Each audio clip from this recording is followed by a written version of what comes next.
Hi, we're going to talk about trigonometry, tangent ratios, coordinates on the point of the terminal arm to find exact trig ratios.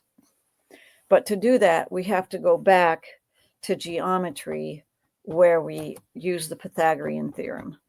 So with any right triangle, you have a squared plus b squared equals c squared. Then, if you consider that this would be the x-axis right here, the angle, no, I don't want to say it that way. I want to get this finished. Also, if this is the angle that you want to find your trig values of, well, I taught my students, and you probably learned and maybe forgot already, SOHCAHTOA, which means that the sine of an angle is the O stands for opposite over the H stands for hypotenuse. C says the cosine of some angle.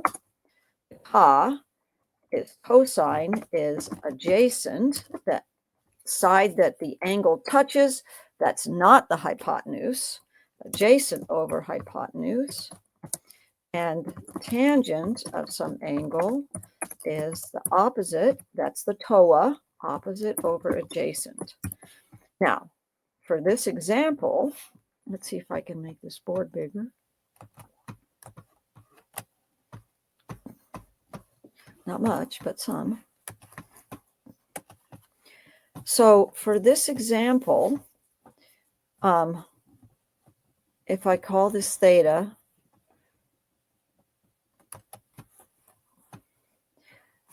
you look through the center of the triangle or the interior of the triangle, this is the opposite side.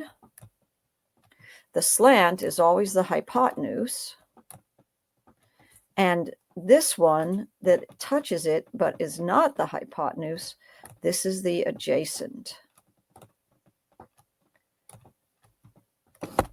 So if I wanted the sine of theta right there, that theta, it would be the opposite, which is b, over the hypotenuse, which is c. However, if I wanted the sine of, let's make this a big old X, this angle, now they swap. Why? Well, if you stand on this angle and you look into the interior of the triangle, this is the opposite to angle X, and this is the adjacent to angle X. So it totally depends on what angle you're looking at. So the sine of X, the opposite here is A, and the hypotenuse is C. And the tangent then for theta is opposite, which is B, over adjacent, which is A. But the tangent of X, that angle up in the top, well, its opposite is A, and its adjacent is B.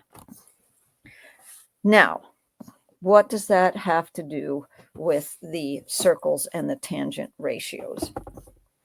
Well, what I need here is a circle of radius 1. Oh, there's a few other things we need to talk about first. If this is a 30, 60, 90 triangle, the small angle is 30, the big angle is 60, then and the hypotenuse is always 1, because we're about to set it. Why didn't I get a thicker line? Is 1, because we're about to set this inside a circle with a radius of 1. But what you have to know is that this short side, and I'm going to call it that, This is the short side. It's across from the smaller angle.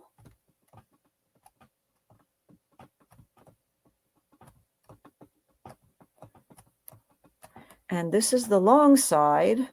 It's across from the bigger angle.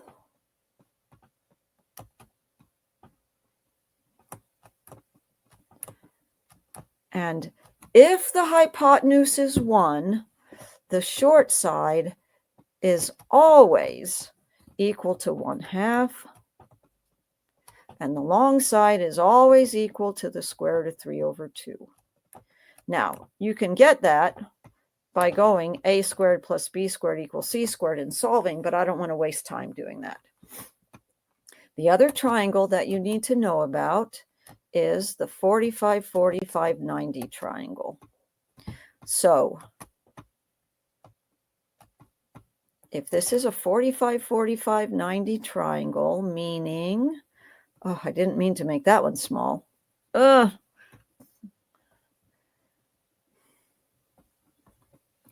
Let's undo that. Let's just delete this one. Okay, now let's make one that is 45, 45, 90. That means it has sides that are the same length because both of these angles are the same. So this is 45 degrees, and this is 45 degrees. And this right angle thing should be in the corner. Then, if the hypotenuse is 1, as it must be if we put this inside of a circle with a radius of 1, then this side is 1 over the square root of 2, and this side is 1 over the square root of 2. And you can do a squared plus b squared equals c squared and find that out for yourself. And the reason that I am pointing it out to you now is because you are at the point in trigonometry where you have a circle and it's got a radius of 1. And let's put it like it was on an x-axis. Okay, let's get ourselves an xy axis. So here's y, and here's x. Now, the way this works, this has a radius of 1, so this has a radius of 1. Now, that makes this point at 1, 0, because x comes first. And this point then on the y-axis is 0, 1, because you're going none in the x and 1 in the y. And this point with a radius of 1, you're going to the left 1 and none in the y direction. And down here, if the radius is 1, this point is -1 and this point is 0. Now, this is very helpful because in a unit circle,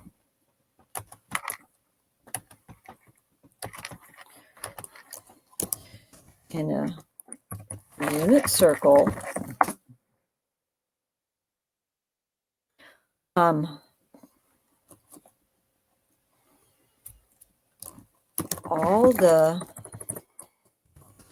sines and cosines of 0, 90, 180, 270, 360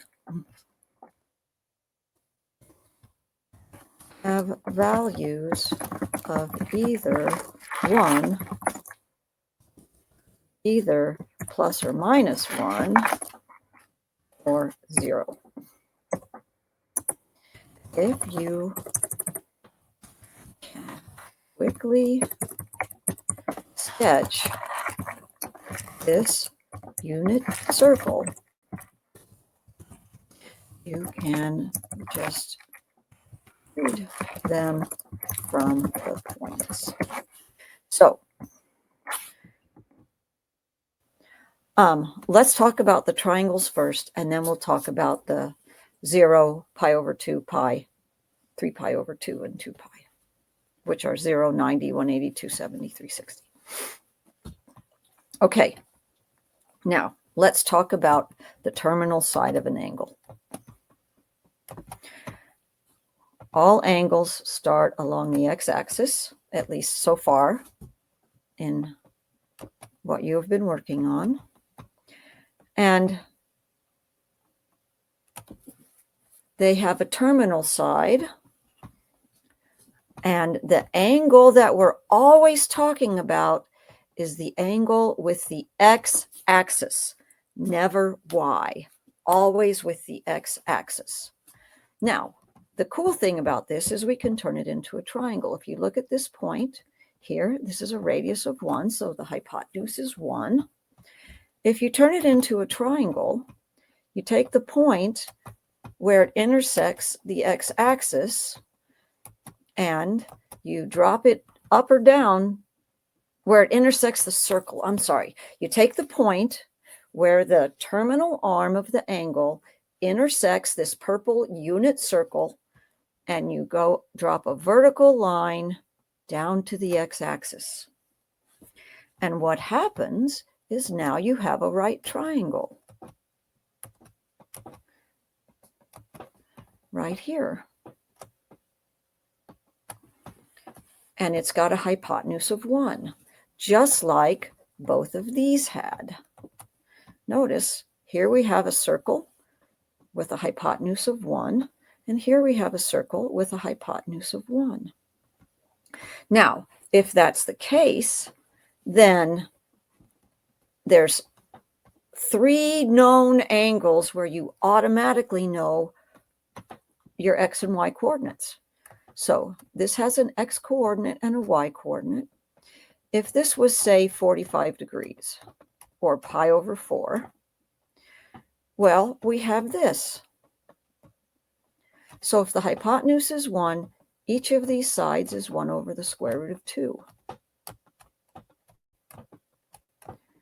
Now, so this point is you're going over in the x, you're going 1 over the square root of 2. And in the y direction, you're going up 1 over the square root of 2. Okay, now that's important because remember that the cosine of theta is the adjacent, which is 1 over the square root of 2, over the hypotenuse, which is 1, and anything divided by 1 is just what you started with. This is 1 over the square root of 2. And if you did the same thing with the sine of 45 degrees, this theta is 45 degrees. Well, it's the opposite, which is 1 over the square root of 2, divided by the hypotenuse, which is 1, which is just 1 over the square root of 2. Now, notice that these are the x and y coordinates. And it turns out that for every one of these, and you can't tell here because they're the same, but we'll do the others, that the x coordinate is always the cosine and the y coordinate is always the sine. Now, I'm going to go to a new page and I'm going to do a 30, 60, 90 triangle. Okay, so here we are. Let's get my purple unit triangle again. Oops.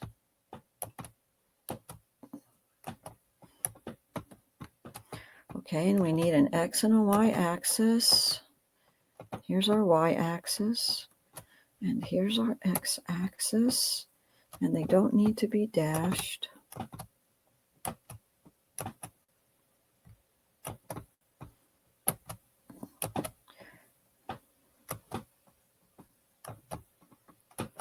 Okay, now let's do a 30, 60, 90 triangle. Okay, so I'm going to lay in here a triangle that is taller than it is wide.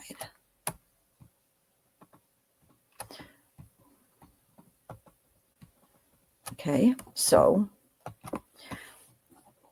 this the larger angle, this is 60. And so if it's a 30, 60, 90 triangle, we know that the short side is a half and that the tall side is radical 3 over 2. And because this is a unit circle, this radius is 1. Now, if I want to know the cosine of 60 degrees, well, it's the adjacent, which is this a half, over the hypotenuse, which is 1, so it's just a half. If I want to know the sine of 60 degrees,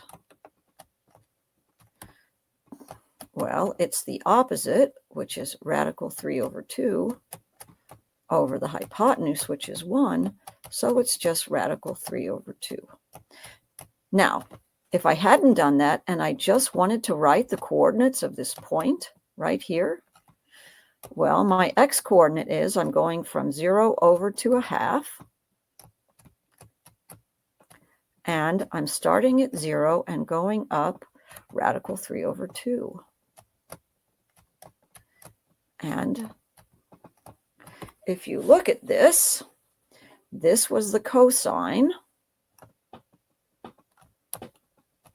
and this was the sine.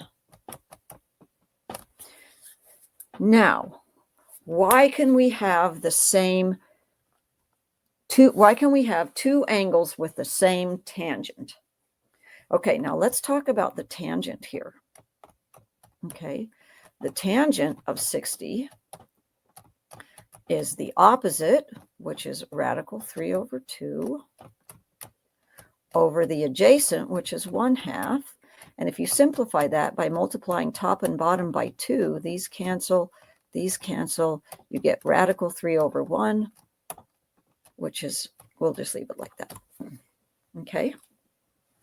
Now, if instead here in, let's make it light blue, I had drawn my terminal angle over here. Okay, so now I want to make a vertical line from this point where it intersects the circle back to the x-axis. Whoops, I didn't do that very well. Let's try again. Back to the x-axis. That makes a right angle here.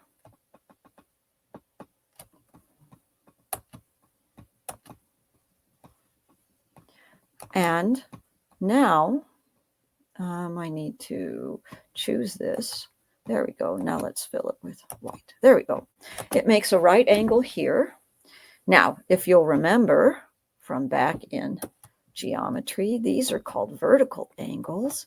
And if this one is 60, this one is 60, which makes this the short side, which makes it a half. But it's in the negative x direction, so this is negative a half. And this is the long side, so its magnitude is the square root of 3 over 2. But because it's going down, this is negative. So now, if I want to write this point, it's negative a half in the x, which is the cosine of this angle. And it's negative square root of 3 over 2 for its sine, or the y-coordinate. Now, looking at this, if I do the tangent, what I get, so this isn't 60 anymore. If you start here and go all the way around to here, you have 180.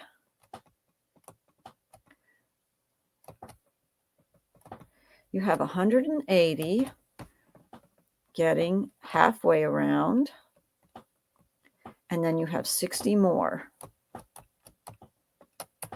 So this is actually the tangent of the angle 240, but we call this 60-degree angle with the x-axis the reference angle. Anyway, you put the opposite or the y value, negative radical 3 over 2, over the x value, or the adjacent, which is -1/2. Multiply top and bottom by 2, just like before. The negatives cancel. You end up with positive radical 3/1. And so the reason that you can have two angles between 0 and 360, or between 0 and 2 pi, that have the same tangent ratio, is because they, in a circle, you can do these vertical angles and you'll end up 180 degrees different, right? If I was going to look at this, I'm 180 degrees different. And that means that all my x's are negated and all my y's are negated. And when you do the tangent, a positive over a positive is positive, a negative over a negative is negative. And that's the reason why.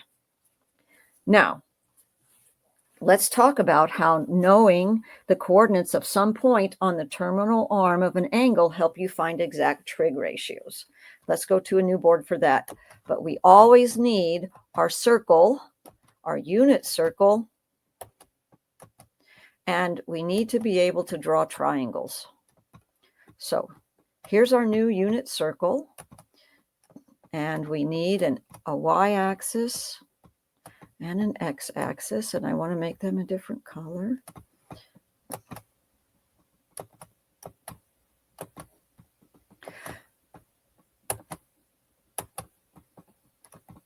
Okay, now, let's say you're given a point on the unit circle. Let's say, let's put one here. Okay, let's say that you know that the coordinates of this are 3, 4. Does it have to be on a unit circle? Any circle. Okay, this doesn't have to be the unit circle. All right, so you're going to do the very same thing, though. You are going to make a vertical from, I can't see it. You are going to, here's your terminal arm, and the angle that matters is the one with the x-axis, and we're going to drop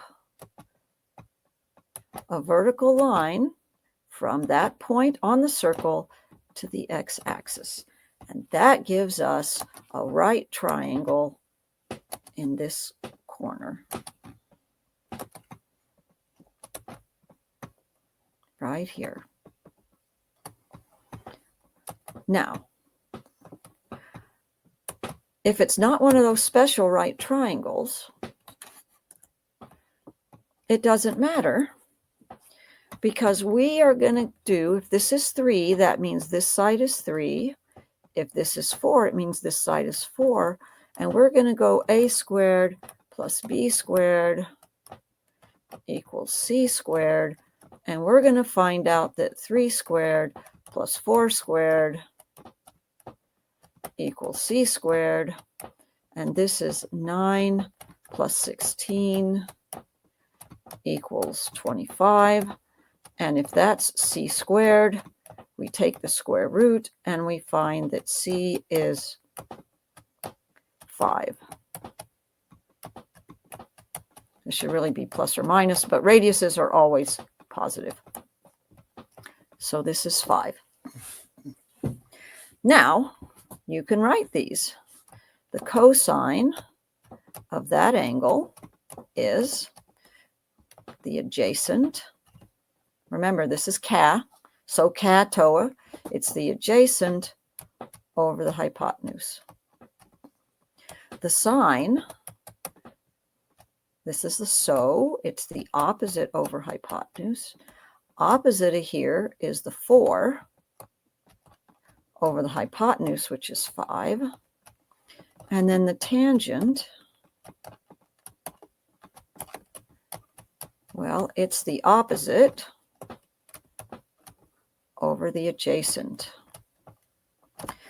And that's how you know the coordinates or the various trig functions is you just make that triangle and pick off the sine, the cosine, and the tangent.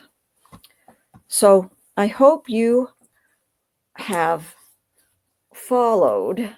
If you want to do this in person, my phone number is 540-245-0248. And we can set up a lesson and work online today if you would like. Thank you.